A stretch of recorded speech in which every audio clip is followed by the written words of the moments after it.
Welcome to the Hourly Podcast, where we dive deep into the world of hourly workers and hear from experts who are shaping the future of work. I'm your host, AJ Rikiki, and today we're joined by Natalie Rothman, Chief People Officer of Inspire Brands, a global multi-brand restaurant company consisting of 32,000 locations and over 300,000 team members. Natalie takes us on a journey through her career, revealing how she found her way to her true calling in HR. She shares her belief in the power of focusing on frontline team members and ensuring they all feel valued and acknowledged. In this episode, Natalie sheds light on the crucial role of people practices and the active involvement of HR leaders in company operations. She paints a vivid picture of inspiring policies and perks designed to humanize the hourly workforce, many of which she deploys today. She dives into the significance of understanding generational disparities and so much more. So join us as we explore the future of work with Natalie and uncover the secrets to building a thriving, engaged workforce.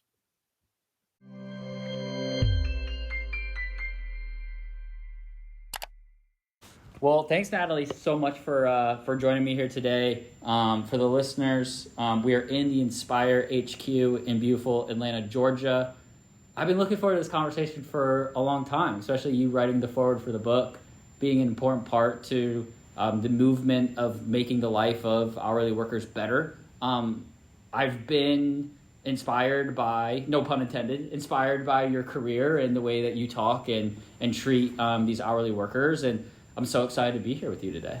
Well, thanks for coming. I know it's not a quick commute from Charleston, but we're glad to have you here. And it was really nice and special to be part of your project. I'm really excited to have the book come out and have everybody read it. Perfect. Well, I thought we could get started with you telling us a little bit about your background. It's been an interesting career. I can't say that I had a linear path at all. I think I've always been a people person. I've always liked being around people. I think I grew up in a family of people that took care of others. So my brother's a first responder. He's a captain in a fire department in Florida, and Wow. It's his passion. He was a ENT and EMT, I should say, and then got into being a fireman and then worked his way up to captain and is just really dedicated to serving people. And my dad was a physician. He's retired, still alive, fortunately, but has tons of stories about working with people that didn't necessarily have money to pay and just getting people the best medical care that they could. So I think I grew up around people that sort of dedicated their lives to making other people's lives better. Right. And I fell into HR in grad school. I didn't really know it was a career. I took a class on labor relations. I thought it was really interesting and fun at American University. And I realized, wow, there's this whole world out there where you can combine business and you can also focus on people and making people's lives better. I like being around people. I'm energized by that. So it seemed like a good career to go into. But, I started out in executive search and then became an HR business partner working at Estee Lauder.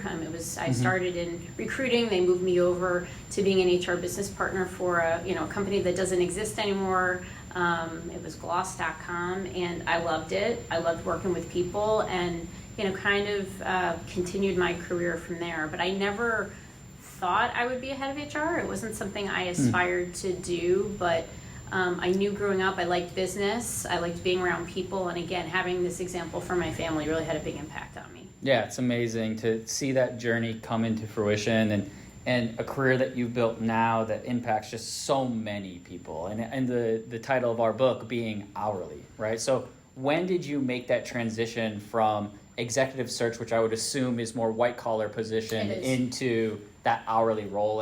And what were some of the things that you noticed right away about maybe the differences between those two different HR practices? Yeah, I was working at PepsiCo. PepsiCo really teaches people about servant leadership, and servant leadership is about focusing on your frontline team members. Yep. And it's almost this upside down triangle where everything is focused on the front line, and you exist to help support the front line to sell your products or manufacture your products or deliver your products. I was on route rides where I was on with a truck driver delivering cases. I was in stores merchandising, and you work with these hourly team members, and you kind of see what their day-to-day lives are. You're in the manufacturing plants, and all of the really successful leaders at PepsiCo had this frontline focus. And I think I wrote it in the foreword.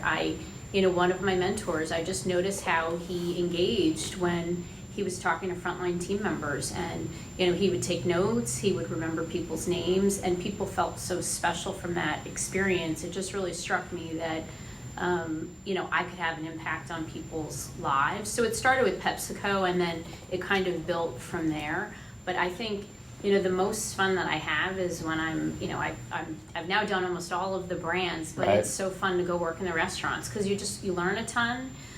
From the team members. You learn about their jobs, what are they doing. You also learn about what do they know about, right? We think in the corporate office we have all this stuff that gets cascaded, locally, and sometimes things land great, and other times you realize I think I need to think about that because maybe it's not being communicated or not as well known as I would like. Right, and that's not just always people practices, that can be business practices, everything. Operations practices. Somebody will say, hey, this cup, if it was placed here, we'd get orders out a lot faster. That's right. Do you have any other examples of things that you've seen with this frontline focus? Well, when I worked at Advanced Auto Parts, I worked in the distribution centers, and it was fascinating to me how many steps, and I would do really every job in the distribution center, but putting product away. We weren't completely automated, and you saw the inefficiencies that you had because you weren't leveraging technology, and that was a real push for the company to automate and make sure that we had up-to-date, scanning devices. So I think there are, when you're in the job working kind of shoulder to shoulder with an hourly team member, you really learn what do they love about it, what's easy about the job, what's hard about the job, and you can take that back and make suggestions to make things different. Yeah, and a lot of our listeners and readers of the book are HR leaders today that, I think historically are the butt of the joke of a lot of companies, right? Mm-hmm. HR is oftentimes, and I think this is poor, but it's, kind of a cost center for the business, right? Where examples like that are great articulation of the value that strong people practices and an active HR leader can in fact have in the operations of the company, right? And as the more HR leaders that we have on our show, we just had Monaco, who's the CHRO of Checkers and Rallies. She described in great detail that one of her early learnings in HR was converting the feedback and converting the stories that she heard into business ROI figures so it can actually get adopted, and you don't get mischaracterized in the executive suite of just the people person, right? The soft stuff, if you will. Any thoughts on that? Is it ring true to you? What's your interpretation of that? I think HR people have to be business people first, right? I think you have to understand the business, you have to understand operations, you have to understand how hard the jobs are in the field, and then I think from there you take a step back and say, okay, well, how can I have an impact, and why am I doing something that matters and is going to make a difference versus doing something a certain way because I've always done it that way. And are you automating so it's making it easier for managers to spend more time with their teams, right? We have Workday, which is a great tool which saves our frontline managers a lot of time, but we are looking at a frontline hiring tool to help automate hiring. We are enabling AI with Workday Help, so when people have questions about paycheck, address, instead of calling a call center, how can they do more self-service but get case opened more quickly. So I think that you have to be a business person first, and I think you have to do things that matter. And I think my team and I talk a lot about engagement with the frontline team members, how do you reduce turnover? Fortunately for us, turnover is actually down, which is wonderful. That's awesome. And we're very focused on promoting from within. So those are all of the things that you want to work on that not only engage, your frontline workforce, but also you want to show people that they can have a career and stay with you versus going somewhere else. Right. And in the book, we have several examples of Inspire policies and perks that contribute to humanizing of the hourly workforce as well as strong retention. You want to highlight one or two of those and kind of bring us through some of the things that you've built here? Yeah, I mean, I think one of the things that attracted me to Inspire is we're super philanthropic. Like we've given, our foundation's given, more than $20 million to different causes. Wow. Arby's this past year actually helped to, there was an issue with kids being hungry in Atlanta. So we went after four different school districts to help eradicate the school lunch debt and donated money to that so people could eat. Wow. We have a scholarship program called Igniting Dreams where we can help people with getting a laptop or technology. We're now driving pretty heavily development for all team members. So, we're asking, down to the general manager level, like we want everybody to have a development plan. We're talking to people about skills. We're talking to people about, we have tools like LinkedIn Learning, but how can you build your career? And we're very focused in on internal mobility. So, we want our hourly team members to get, the general manager and the shift manager roles that they're interested in and grow their career with us versus going somewhere else. And our internal mobility number, I mean, we track it. We are, close to 70%, which is awesome. Yeah, that's best in class, right? And I think, what's been interesting to me just before this being a guest in the industry to quickly being thrown into it over the last 10 years is when I was growing up, it was kind of looked down upon to get an hourly job inside of a quick service restaurant. It was kind of last resort, right? So it was like, in my town, it was number one, everyone tried to become a lifeguard. Number two, everybody tried to become a camp counselor. And if you didn't do those things, then you might work at a quick service restaurant. But, in many things, like in life, you mature kind of beyond that. I want to get a tan and I want to build a career. And in fact, over the last couple of years, as you know, there's been a surge of great companies like Inspire that create these mobility structures and vehicles so that somebody that joins the quick service restaurant industry, and if they're serious and they take advantage of said programs, it's a really quick ticket to $100,000, arguably way faster than going to college and getting you can't see me, but doing air quotes of like a white collar position, good job, if you will.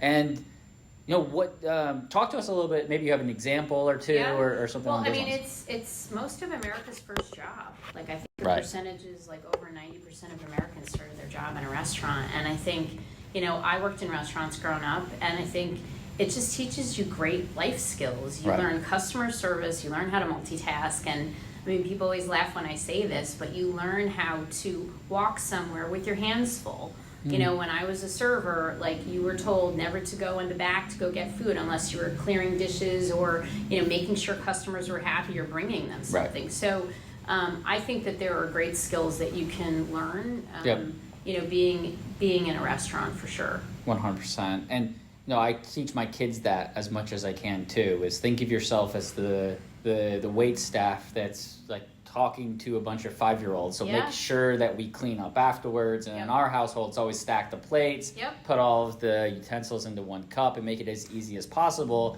And the moment that they're of legal age, just like my wife and I did, you get thrown into this industry so you could see it the other way, right? And like to my earlier point, there are tracks and programs that brands like Inspire put in front of you that if you stick with it, it can be great for your career beyond that entry-level job. Yeah, and I think what's great about Inspire is, we have this house of brands, right? So you've got 6 different brands. There's 6 different ways to grow your career, either in the restaurants or outside of the restaurants. And I think one of the things that we like to do and we're continuing to push on is how do we give people multi-brand experiences? But you have so many opportunities because you could go start at an Arby's and then go to a Sonic. Buffalo Wild Wings is a different concept because that's a sports bar. But we have a lot of different career options for people. And, we have a bunch of people that actually started in the restaurants. Like our head of operations for Buffalo Wild Wings, he was a bartender at B-Dubs. There's a woman on my team in talent experience. She was a GM in a restaurant. And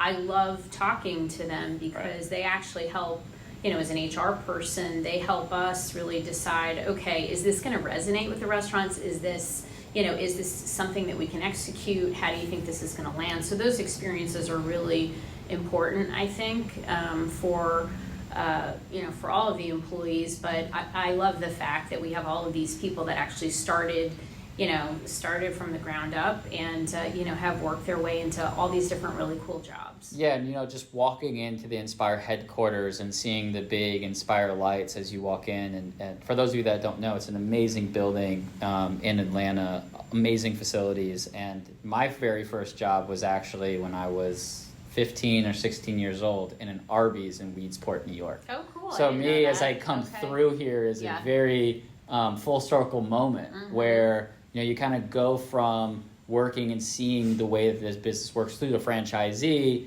and have an opportunity to speak with the people that are driving the decisions that really supported me through my academic career that allowed us to write books and do podcasts and all these different things. So it's definitely special. And I was texting my wife as I was coming in. I was like, feels a little bit like serendipity. Like it's a really cool thing. But shifting into the franchisees, right? So we talk a lot about all the incredible things that Inspire Corporate provides to the employees. We have a lot of, we call them MUFOs, multi-unit franchise operators at Sprockets. The people between 5 and 15 that are kind of in that growth phase that want to become 50 locations that are having a lot of trouble with staffing and people right now. I know because of joint employer, we can't give them all the resources that they need, but what's some of the suggestions or things that you would have them think about if they've identified that they have a people problem? What are some things that you would encourage them to do to potentially fix that? Yeah, and we talk to our franchisees a lot. I mean, we're sort of their subject matter experts, and we talk to them about, positive employee relations. We talk to them about technology.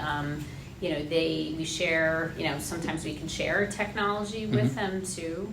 I think that, the biggest thing, and you talk about this in the book a lot, is people want to feel seen. Yeah. And an hourly team member, yes, is there because they want to be compensated, but they also want to be recognized. They want to feel like they're part of a family. And I hear that a lot from our field team members. They feel like they're part of a family that takes care of them. So I think even for a smaller operator, there's a way to do that, and it's not expensive. There's a way to recognize people and make them, feel like they're doing a good job, talk to them about what they want to do, and then also give them flexibility, because I think that flexibility continues to be something that we hear a lot about, and people want a flexible schedule. You still have team members that a lot of people have more than one job. Right. So how do they have one job with you versus 2 part-time jobs? How can you accommodate schedules to do that? Yeah. And, I think you have more productivity versus having to train and hire somebody new. So if you can give somebody flexibility and I think recognition, you're going to help, with turnover, and you're going to help with engagement. Yeah, because we talk a lot with operators too, just in my day job, if you will. And, with industry turnover exceeding 150%, it costing between $1,200 and $1,500 to hire, train, and replace an hourly worker. And especially kind of like with COVID, I think exacerbated a lot of the labor challenges for these operators is they're really feeling the heat, right? And I think more than during COVID when there was 50% unemployment and everyone just wanted a body to fill a shift, we're starting to see kind of a natural progression of quality becoming more important. So in your eyes, what's your recommendation to people as they're looking for quality in their hiring process? And what are some characteristics that you've seen to be successful across the network that maybe a franchisee might not see in their silo? Yeah, I mean, I think the big thing is really just customer service, right? So has somebody, I don't think people necessarily have had to work in a restaurant before, but have they had any kind of job where they've had customer service? How do they problem solve, right? I think there's ways to ask that question. Do people like being around other people? What gets them excited? And will they contribute to the team? Will they be a good team member that people want to work with? So I think those are all the things that are important to ask. And then you can kind of teach them about product and how to serve the product and teach them about equipment. But I think if people have those basic skills, you can kind of teach them all the other stuff that they may not know. Right. And do you think, we talk a lot about the shift from millennials and Gen Zs coming into workforce from Gen X and boomers, right? And we So talk different. we like about this in the book, and I joke in the book about how my generation's impression of work is very different than my father's, right? And that my dad is of the mind and of the generation that you work a 9 to 5. It's okay to hate your job, but you take the sacrifices required to feed your family and have a life outside of work. And my generation, Gen Z, millennials, is almost entirely opposite. Right. They'll take they'll take less money in exchange for the flexibility that you mentioned and the sense of belonging and being seen, right? And I know that a lot of the franchisees within any system are likely older, right? And may have a difficult time understanding that dynamic of the people that they're bringing in. And I love this example because, I mean, you know, I'm obsessed with hiring. So, like, when some people go to a ball game, I'll, like, go to, I won't say one of the brands, but one of the brands and just listen to an interview. And listening to a GM that's a Gen X interview a Gen Z applicant, it's kind of like watching somebody speaking Mandarin to somebody who only speaks English, right? How do we bridge that gap in this industry? Is there anything you've seen be successful? I just think you have to be sensitive to the generational differences. It's not one size fits all leadership, and you have to understand what's important to people. So, you know, younger generations are going to want to talk about their career a lot, which just is. And to what you said, they want satisfying work. Right. They want to work for companies that do good, which I think is why, you know, I was so excited about working at Inspire. I mean, right now we're in the middle of Good Citizens Month where, you know, we're encouraging volunteerism and we're providing lots of opportunities for people to do that. But I think, you know, regardless of whatever generation the manager is in, I think they really need to tailor the communications and the engagement to the generation of the people that they're working with. And it's little things. I mean, I don't think you're going to change, you know, somebody who's maybe a, you know, boomer or silent generation in terms of how they would manage somebody who's a millennial, but understand what's important to them. Again, like, people want to talk about their careers. They want to talk about their career path. They want feedback. And to your point, you know, these older generations, it was less important, and they had less options. And they wouldn't want to, you know, piece together a part-time job working at an Arby's and an Uber, but now people can do that. So it is a bit more competitive than it used to be. And it's not just the younger generation. I mean, I think during COVID, we started seeing retired people come out to work. That's right. Right? And I love some of the statistics I've seen because it's not that completely surprised me. Right? Is people my grandmother's age are, you know, they were kind of down in lockdown, got lonely, and it's not even necessarily a financial thing, although sometimes it is, of course, in the hourly workforce, but just wanted to be in a fun, energetic environment. Did you see that too here at Inspire? Definitely. Well, I came after COVID, but in my last job, yes. I think that we do a lot to make this a very fun place to work. We have a second floor that has, you know, foosball, and there is a bar where you can host events, and there's ice cream from Baskin-Robbins. And I'm going to stop there on my way out. I will make sure you have a scoop on your way out. But we try to do a lot of fun events here that have people bond and want to spend time together. And I think employers do have to think about, you can't just order people back into the office where people have been working remotely and, you know, most of the time working successfully. And a lot of companies have done that, but I do think they're going to see some turnover. I think you have to give people a reason to come back. I mean, the other thing we do, and this isn't, you know, this is really in this office, but we bring dogs on Fridays. So my dog, Floyd, comes on Fridays and goes to all the meetings, and he has a great time. And, you know, he's been in meetings with our CEO who's brought his dog, and, you know, no dog fights yet. It's going great. But that's just like another perk of being in the office. So I think employers have to think about stuff like that.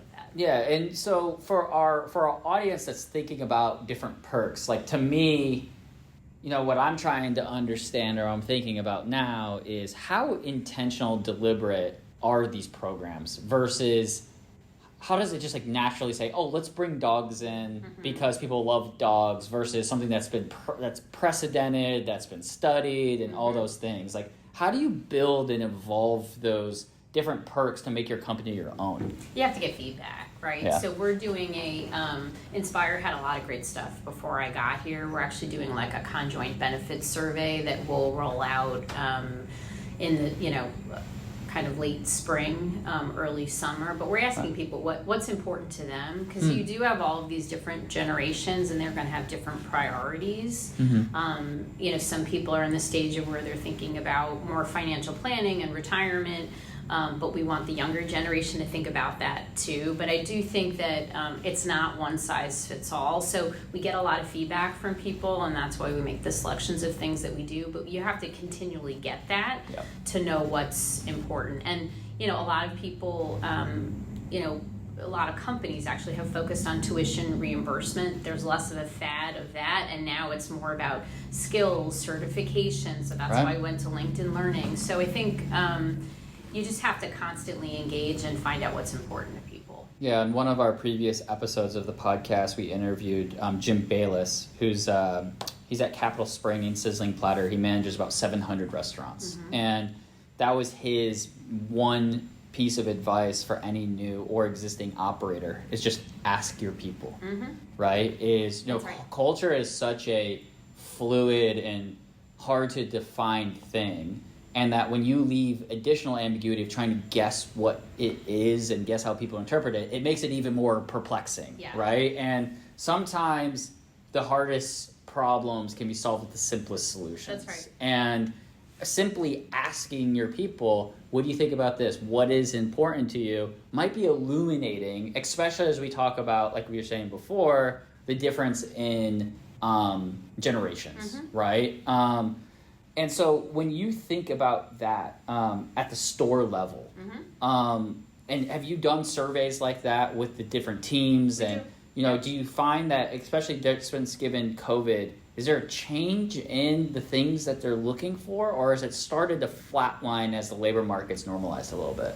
Yeah, so we do an engagement survey every year. Okay. Ours is going to launch very, very soon. We've actually simplified it and made it, 10 minutes, so we get everybody to participate, and that includes store employees and then people outside of, the store. And then we're actually doing another one for general managers. We're going to talk to them a little bit about how do we, do they have all the tools they need to do their job? How do we make things easier? Because we constantly want to make sure that we're optimizing resources and making sure we're giving them what they need.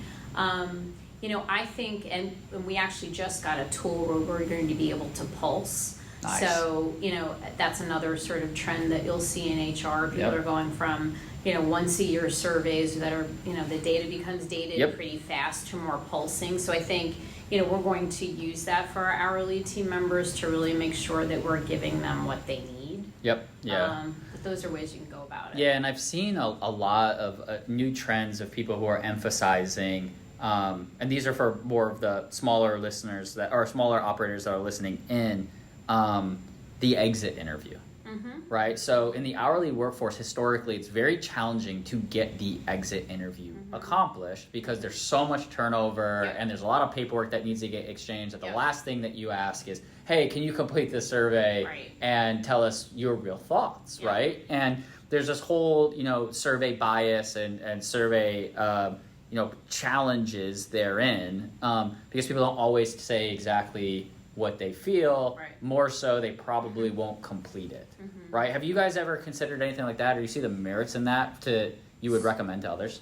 Yeah, so we, through this tool, we're going to be able to do it more regularly. Right. We have been doing it, but we look at the data, we code people kind of in the system in terms of why did they leave, and then you take those trends and you say, okay, well, what are we going to do about it? Is it an onboarding issue? Do we have a strong enough manager? Did we give them enough training hours? So we definitely look at that a lot and try to pivot in terms of like, where do we need to lean in and help train people?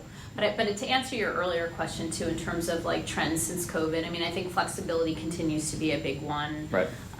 We do have high school students that work with us, and sometimes they don't have cars, they don't drive, so how do you get them to the restaurant, right? People have brought up like, wow, okay, do you do something with Uber? I mean, so we're looking into stuff like that. Yep. But I do think, flexibility is going to continue to be super important, and, I'm also seeing a lot of people are talking more about like, okay, how do I apply for other roles? How do I grow my career? And that seems to be as strong, pre-COVID. It's as strong now, and I think it's going to continue to be really strong. Yeah, and just talking to you, I just feel like the passion you have for the people side of things, right? And it really inspires, again, no pun intended, inspires me to continue this work and talk to more people that feel the same way. But we talk a lot about from the job seeker and the employee's perspective, which I think is important. But as we outlined in the book, there's also a financial impact for employers, right? And I think sometimes in franchising across a bunch of different brands, there isn't always an emphasis on treating your people properly because they're kind of seen as cogs in a machine. I think this is an old way of thinking. I think we're making a lot of progress there, but the cost of turnover, it can exceed hundreds of thousands of dollars per restaurant, and having the right people and keeping them long term is not just a moral imperative, but also just good for business. It is. Right? And how do we amplify that? What are just some of your thoughts on that? Because in my experience with some operators, that's not always intuitive, right? It's just the acceptance that it's okay that we have high turnover. It's the acceptance that, these are cogs in the machine, and that's just this business. That's how it works. How do we break that? Yeah, I think the first thing is understanding the cost of turnover, as you said, because there is a business case. There's huge cost avoidance if you can reduce it even by a couple of points. And then I think understanding the why behind it, and typically with turnover, it's not one silver bullet. It's not like one thing you're doing, and I think that's why it's so hard. Right. But I think, if people, particularly the smaller operators, if you have access to data and find out when people are leaving, is it 3 days? Is it 7 days? That's typically an onboarding or a training issue. So you didn't take the time to show somebody, how to do their job, make them feel comfortable. Yeah. And I would spend more time doing that. If it's a longer term issue, if it's, 90 to 120 days, do you have someone who's maybe not spending enough time as a manager, or is it a leadership issue, within the restaurant? So I think looking at the data is really important, but I also think, it's not so easy to find. I know the labor market is stabilizing a bit, but when you have a good employee, it's, I don't know, I think that we try really hard to keep them happy. We try to show them that, we care about them, and we try to give them other opportunities. So even for the smaller operators, it doesn't cost a lot, but if you think about the time you have to spend using a new hiring tool, interviewing candidates, you're taking your time away from customers and your restaurant operations. It's much easier to train the person right the first time and keep them. Yeah, because I've seen a lot of data. I'm thinking about one in particular where it's a 50 location franchisor, and they did an employment engagement survey across those 50 locations.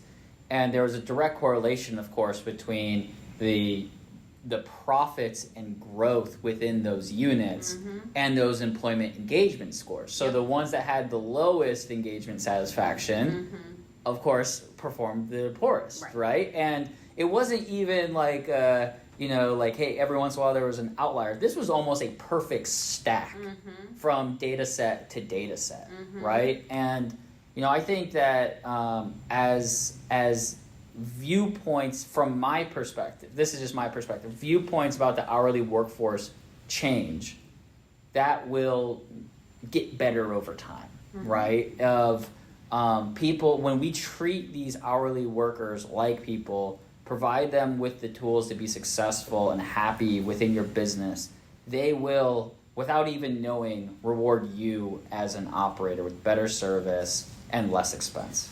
The last restaurant I worked in was a Sonic, and the general manager was amazing, and we had people going back to the Sonic, and one or two people said, well, they didn't love the order. The order was correct, but they just said, I want something else. We didn't question it. We got them something else. I thanked them for their business, and they're like, we always come here because we get amazing service. So it's the little things that you have happy team members, you're going to have happy customers, you're going to have a better business. This is, And the alternative is, like, if you were the worker, you had your AirPods in, and you just kind of, like, handed it to them, then that person wouldn't come back. Right? And, like, I don't know the exact data, but I'd say across the Inspire brands, like a Buffalo Wild Wings, cost per order is probably very, very high. So if you lost somebody because of one bad customer experience, they come once a month, they spend $100 a month. Yep. You know, that's a lot of money stacked up, right? Well, and it's funny too, because I mean, I looked at the order. There was nothing. You know, they just did, for whatever reason, they wanted something else, and we didn't even question it. We said, "Here you go, and thanks for your business." And you know, the GM told me the customer comes there a lot, spends a decent amount. Like she's there almost every week, so it was great that she knew that. And it's a collaboration with the customer, not a That's right. confrontation. That's right. Right? Mm-hmm. It's here's somebody that can come back, as I mentioned, and we need to create the experience with good, strong people in order to facilitate that, right? But okay, I always ask, because I know we're running out of time, I ask everyone on the podcast one final question. It's a 1A and then 1B. And we kind of talked about already. It's very complicated. It's not, I promise. I'm a simple person, so this will be simple. First is, what was your very first hourly job? And 1B is, we got really funny answers for this. Did you get fired or did you leave said job, and why? So I worked in a kitchen of a camp. Okay. And I Where? wasn't Breezemont Day Camp in Armonk, New York, and Okay. I was not old enough to be a counselor, so I was like, I think I just turned 15, and I wasn't allowed to be a counselor until I was 16, Right. and I was in the kitchen all summer working kind of side by side with everybody, making soup and hot food when it was like 100 degrees outside. It was not, the most fun job, but we did have fun. And then the next summer, I really wanted to be a counselor, and then next summer I went back, and I was old enough, so I actually moved into being a counselor. So I didn't get fired. Okay. But I almost got fired, again, in a restaurant. I was working at Little Joe's in upstate New York, and it was the first time I had ever waited tables, and I told this story at Inspire, and I was waiting on a family and trying to open up a bottle of wine with a whole bunch of wine glasses, and kind of got distracted, and before I knew it, the wine went everywhere, the glasses went everywhere. I cleaned it up, I went in the back. You're horrified. I'm horrified, and the general manager said, I heard him say to someone, "We need to fire her." And all I could think about in my head was, I'm not getting fired, So bad. I need this job. And that's when I sort of learned that I'm going to be, I'm going to multitask better than anybody else. And that's when I started going in the back, taking stuff with, something just clicked in my brain that I can't just be focused on the one table. I actually have to be focused on, how do I make the customer experience better for everyone and help my team out? And it was funny, a couple days later, the manager said to me, wow, something really clicked, and I was going to fire you after you messed up and broke all those wine glasses and broke the wine. And I said, well, I'm glad you gave me another chance, but I think I figured out how to, and going forward, I actually sat the wine on the table. You probably weren't supposed to do that to open it up, but I kind of solved that issue. But yeah, something sort of... Incredible. Yeah, I didn't want to fail, so I was like, I can't fail, and I figured out how not to fail. Have you kept in touch with that general manager by chance? No, it's been a long time. I wonder what they would say now. I don't know. I should try to look them up. Yeah, we had a funny story of somebody who got fired, and I asked, hey, have you been in contact with that person that was horrible to you, that tortured you, all this stuff? And afterwards, I got an update that they, in fact, called the person, and it was like an amazing, serendipitous, sort of cathartic, in a way, conversation they end up having, because it's like, this is who I am now, and this helped me along that journey. And, oh, by the way, I talked about you on a podcast, but I didn't use your name, sort of thing. Oh, that's funny. Okay, well, maybe I'll try to find him. Yeah, maybe. But again, Natalie, thank you so much for your contributions to the book, being on the podcast, and I know that we're all really excited to take further steps together. That's awesome. Well, congrats on the book. It's awesome. I hope all of your listeners buy 1 to 2 to 3 copies, because it's a wonderful read, and great to spend time with you today. Great. Thanks.